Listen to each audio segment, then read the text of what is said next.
Welcome to shops of blessing. దేవుని కృపలో భద్రపరచబడి నూతన దినములో ప్రవేశించాం. ఈనాటి దేవుని వాగ్దానం, నీవు భయపడనక్కరలేదు, బాధించువారు నీకు దూరముగా నుండెదరు. Tyranny will be far from you, you will have nothing to fear. యెషయా గ్రంథం 54వ అధ్యాయం 14వ వచనం. Praise God. ఈ నూతన దినములో దేవుడు మీ కొరకు సిద్ధపరిచిన ప్రతి దీవెన ఆకాశపు వాక్యళ్ళు విప్పి మీ మీద కృమ్మరించునుగాక. మరి ఒక నూతన దినాన్ని ఆరంభిస్తున్న నేపథ్యంలో ప్రేమ కలిగిన వాగ్దానము ద్వారా దేవుడు మనల్ని దర్శిస్తూ ఉన్నాడు. స్థిరమైన బండ మీద కట్టబడినట్లుగా ఎంతో ఆదరణ కలుగు చేసేటటువంటి వాగ్దానము ద్వారా దేవుడు మనల్ని దర్శిస్తూ ఉన్నాడు.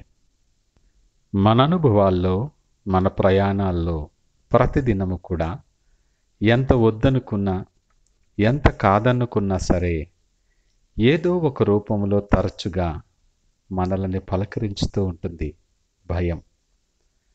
నీ ఉద్యోగములోనూ, నీ భవిష్యత్తు గురించో, నీ కుటుంబము గురించో, మరేదో విషయాల్లో ఏదో ఒక విషయంలో భయం నిన్ను వెంటాడుతూనే ఉంటుంది.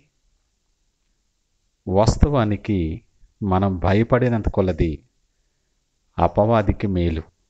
ఏదో ఒక కారణాన్ని చూపించి ఇంకా మరింతగా నిన్ను కృంగదీసే ప్రయత్నం చేస్తాడు అపవాది.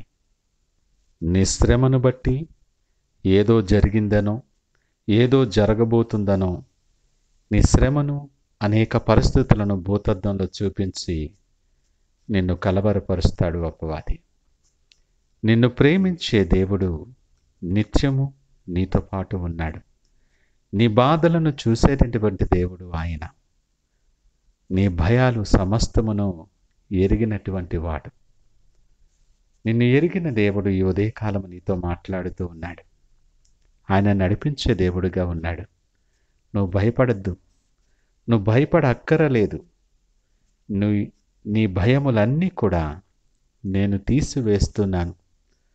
నీకు భయము కలిగించే ప్రతి పరిస్థితిని, అది ఏ ఆటంకమైనా నేను తీసివేస్తున్నాను అంటున్నాడు.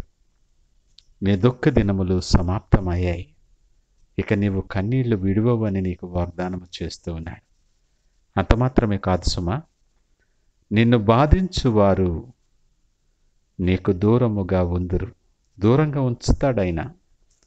వారితో నేను యుద్ధము చేస్తాను. అది వ్యక్తులైనా, పరిస్థితులైనా, మరింకేదైనా నీ దరికి రాకుండా నేను వారిని దూరముగా ఉంచుతానని వాగ్దానం ఇస్తున్నాడు. మనస్సు నిండా, నీ మార్గము నిండా అనేక భయాలతో, ఆందోళనలతో నిండి ఉన్నావేమో. భయం వల్ల ఏమీ చెయ్యలేక నీ ఆలోచనలు స్తంభించిపోయిన నేపథ్యంలో ఉన్నావేమో. దేవుడు నీతో మాట్లాడుతున్నాడు. సూటిగా నీతో అంటున్నాడు ఈ ఉదయకాలం, నువ్వు భయపడక్కర్లేదు, ధైర్యం తెచ్చుకో. చాలాసార్లు నీ మనసు భయం మీద దృష్టించటం వలన ఆయన మాట మన చెవికి చేరటం లేదేమో, మనం వినిపించుకోవటం లేదు. దావీదు అనుభవాలను జ్ఞాపకం చేసుకో. దావీదు అంటున్నాడు, యెహోవా యొద్ద నేను విచారణ చేయగా ఆయన నాకు ఉత్తరమిచ్చెను. నాకు కలిగిన భయములన్నిటి నుండి ఆయన నన్ను తప్పించెను. నీ విశ్వాసాన్ని బలపరిచి ఆదరణ కలిగించేటటువంటి గొప్ప మాట ఇది. నీ విశ్వాసం ఉంచి ఆయనను నమ్ముకో. ప్రతి విషయములో, ప్రతి ఆలోచనలో, నీ ప్రవర్తన అంతటిలో ఆయన అధికారానికి ఒప్పుకో. ఆయన ఉండగా, నీతో పాటు సర్వశక్తిమంతుడుండగా నీకు విరోధి ఎవడు? కలత చెందొద్దు, నువ్వు భయపడకు. నీ భయపెట్టే సమస్తాన్ని కూడా దేవుడు నీ నుండి దూరపరుస్తూ ఉన్నాడు. ఆయన ఆ పనిలోనే ఉన్నాడు. నువ్వు ధైర్యం తెచ్చుకొని ఆయన మీద ఆనుకొని నడవటం నేర్చుకో. నీకోసం గొప్ప కార్యాలు చేయబోతున్నాడు ఆయన. నీవు సిద్ధముగా ఉండాలి. భయపడకు. సమస్తమును సమకూడి మేలుకరముగా చేసే దేవుడు నీతో పాటు ఉన్నాడు. సంతోషించి నువ్వు గంతులు వేయి, కృతజ్ఞత కలిగి స్తుతి చెల్లించు. ఇలాంటి గొప్ప దీవెనలు నీవు పొందుకున్న కొరకే ఈ నూతన దినము నీకు ఇచ్చాడు. నూతన దినాన్ని ఆరంభిస్తూ ఉంటుండగా ఆయన నీ కొరకు సిద్ధపరిచిన ప్రతి దీవెనను స్వతంత్రించుకునేలాగిన ఆయన వైపు చూస్తూ ప్రార్థనాపూర్వకంగా దినాన్ని ఆరంభిద్దామా? ప్రార్థించుకుందాం. మహోన్నతుడు, నమ్మకమైన మా యేసయ్యా, స్తోత్రాలు. ఈ ఉదయకాలం మాతో సూటిగా మీరు మాట్లాడారు, మీకు వందనాలు. ఎన్నో విధములైన భయముల చేత ఆవరించబడి పట్టబడి మేము కుములుతూ ఉన్న నేపథ్యంలో ఎంతో ఆదరణకరమైన వాగ్దానం, ధైర్యపరిచే వాగ్దానం ద్వారా మమ్మల్ని దర్శించారు.